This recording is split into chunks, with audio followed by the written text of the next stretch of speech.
Tess of the Durbeyfields by Thomas Hardy. Read by Adrian Pretzelis. Chapter 57. Meanwhile, Angel Clare had walked automatically along the way by which he had come, and entering his hotel, sat down over the breakfast, staring at nothingness. He went on eating and drinking unconsciously till on a sudden he demanded his bill, having paid which he took his dressing bag in his hand, the only luggage he had brought with him, and went out. At the moment of his departure a telegram was handed to him, a few words from his mother, stating that they were glad to know his address, and informing that his brother Cuthbert had proposed to and been accepted by Mercy Chant. Clare crumpled up the paper and followed the route to the station. Reaching it, he found that there would be no train leaving for an hour or more. He sat down to wait, and having waited a quarter of an hour, felt that he could wait there no longer. Broken in heart and numbed, he had nothing to hurry for, but he wished to get out of a town which had been the scene of such inexperience, and turned to walk towards the first station onward, and let the train pick him up there.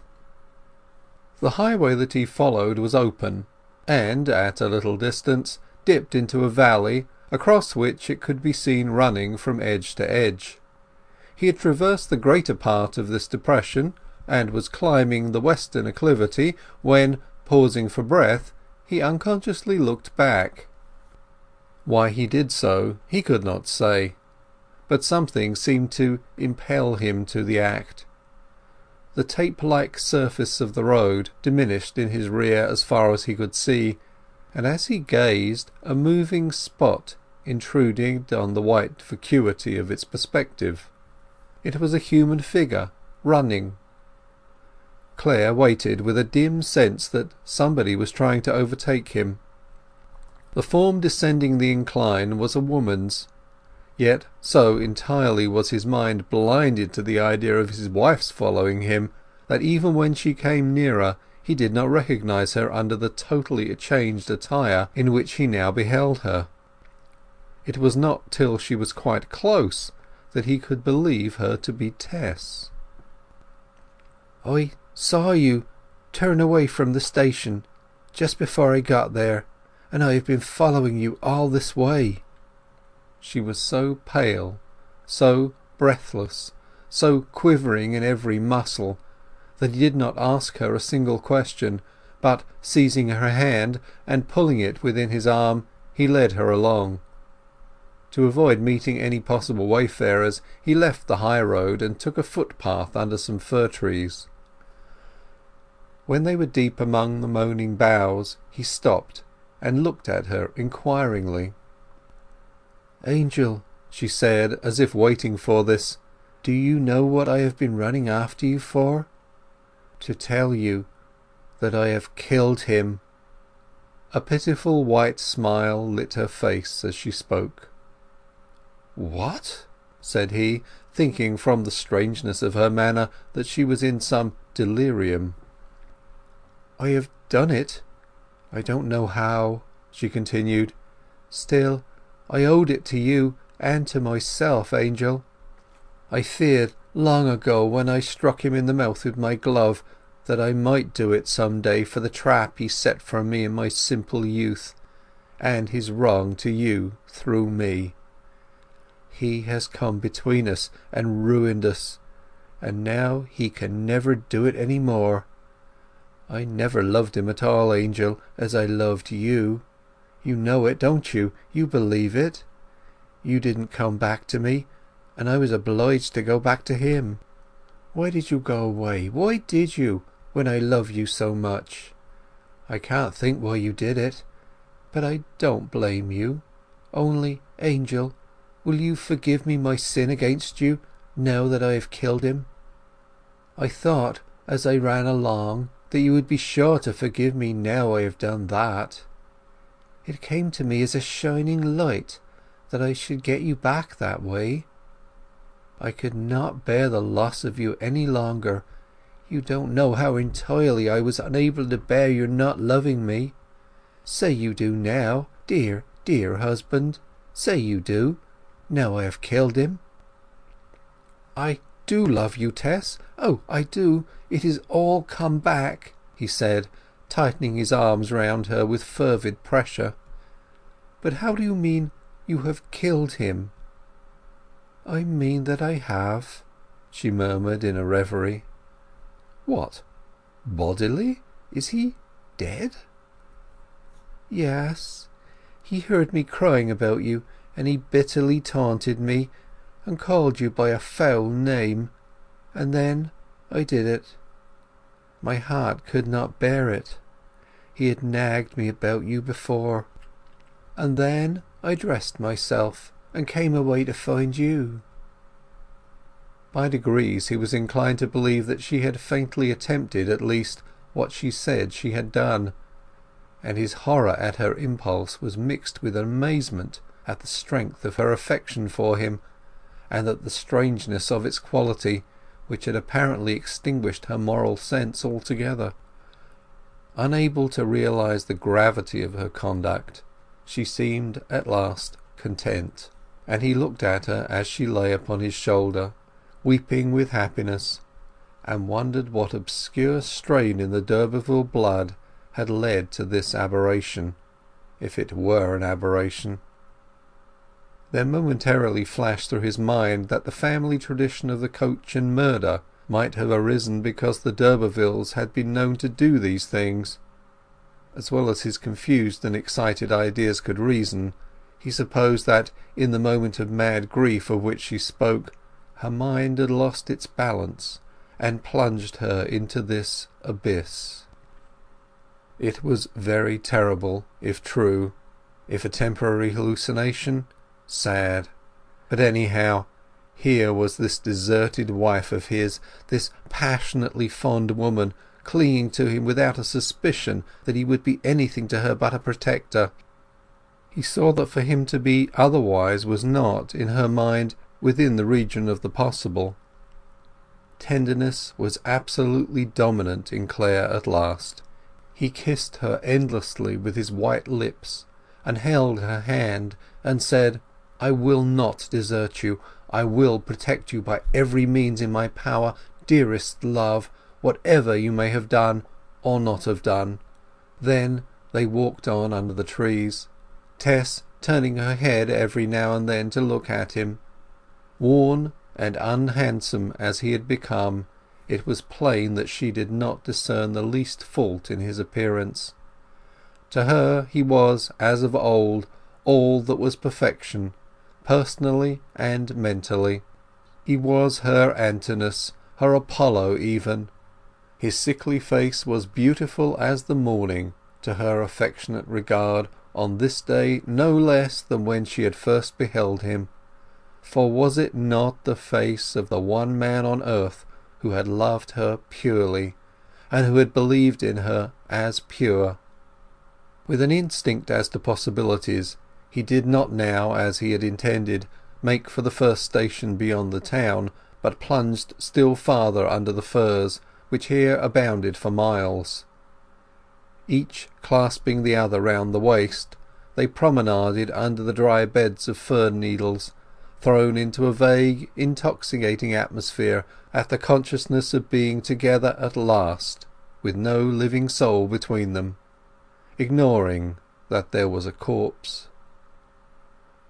Thus they proceeded for several miles till Tess, arousing herself, looked about her and said timidly, "Are we going anywhere in particular?" "I don't know, dearest. Why?" "I don't know." "Well, we might walk a few miles further, and when it is evening find lodging somewhere or other, in a lonely cottage perhaps. Can you walk well, Tessie?" "Oh yes, I could walk for ever and ever, with your arm round me." Upon the whole it seemed a good thing to do, whereupon they quickened their pace, avoiding high roads and following obscure paths tending more or less northward. But there was an unpractical vagueness in their movements throughout the day. Neither one of them seemed to consider any question of effectual escape, disguise, or long concealment. Their every idea was temporary and unforfending, like the plans of two children. At midday they drew near to a roadside inn, and Tess would have entered it with him to get something to eat, but he persuaded her to remain among the trees and bushes of this half woodland, half moorland part of the country till he should come back. Her clothes were of recent fashion. Even the ivory-handled parasol that she carried was of a shape unknown in the retired spot to which they had now wandered, and the cut of such articles would have attracted attention in the settle of a tavern. He soon returned with food enough for half a dozen people and 2 bottles of wine, enough to last them for a day or more, should any emergency arise. They sat down upon some dead boughs and shared their meal. Between 1 and 2 o'clock they packed up the remainder and went on again. "I feel strong enough to walk any distance," said she. "I think we may as well steer in a general way towards the interior of the country, where we can hide for a while, and are less likely to be looked for than anywhere near the coast," Clare remarked. "Later on, when they have forgotten us, we can make for some port." She made no reply to this beyond that of grasping him more tightly, and straight inland they went. Though the season was an English May, the weather was serenely bright, and during the afternoon it was quite warm. Through the latter miles of their walk their footpath had taken them into the depths of the New Forest, and towards evening, turning the corner of a lane, they perceived behind a brook and a bridge a large board on which was painted in white letters, "This desirable mansion to be let furnished," particulars following, with directions to apply to some London agents. Passing through the gate they could see the house, an old brick building of regular design and large accommodation. "I know it," said Clare. "It's Bramhurst Court. You can see that it's shut up, and grass is growing on the drive." "Some of the windows are open," said Tess. "Just to air the rooms, I suppose." "All these rooms empty, and we without a roof to our heads." "You are getting tired, my Tess," he said. "We'll stop soon," and kissing her sad mouth he again led her onwards. He was growing weary likewise, for they had wandered 12 or 15 miles, and it became necessary to consider what they should do for rest. They looked from afar at isolated cottages and little inns, and were inclined to approach one of the latter, when their hearts failed them, and they sheered off. At length their gait dragged, and they stood still. "Could we sleep under the trees?" she asked. He thought the season insufficiently advanced. "I have been thinking of that empty mansion we passed," he said. "Let us go back towards it again." They retraced their steps, but it was half an hour before they stood without the entry gate as earlier. He then requested her to stay where she was, whilst he went to see who was within. She sat down among the bushes within the gate, and Clare crept towards the house. His absence lasted for some considerable time, and when he returned Tess was wildly anxious, not for herself but for him. He found out from a boy that there was only an old woman in charge as caretaker, and that she only came there on fine days, from the hamlet near, to open and shut the windows. She would come to shut them at sunset. "Now we can get in through one of the lower windows and rest there," said he. Under his escort she went tardily forward to the main front, whose shuttered windows, like sightless eyeballs, excluded the possibility of watchers. The door was reached a few steps further, and one of the windows beside it was open. Clare clambered in, and pulled Tess in after him.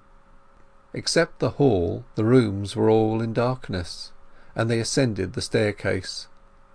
Up here also the shutters were tightly closed, the ventilation being perfunctorily done, for this day at least, by opening the hall window in front and an upper window behind. Clare unlatched the door of a large chamber, felt his way across it, and parted the shutters to the width of 2 or 3 inches. A shaft of dazzling sunlight glanced into the room, revealing heavy old-fashioned furniture, crimson damask hangings, and an enormous four-post bedstead, along the head of which were carved running figures, apparently Atalanta's race. "Rest at last," said he, setting down his bag and the parcel of viands.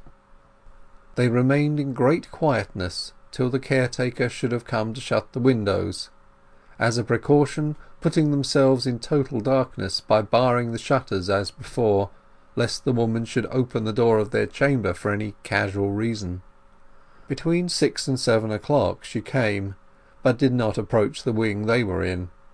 She heard her close the windows, fasten them, lock the door, and go away.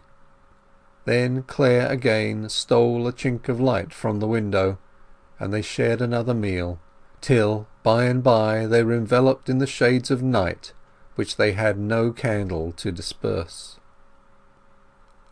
End of chapter 57.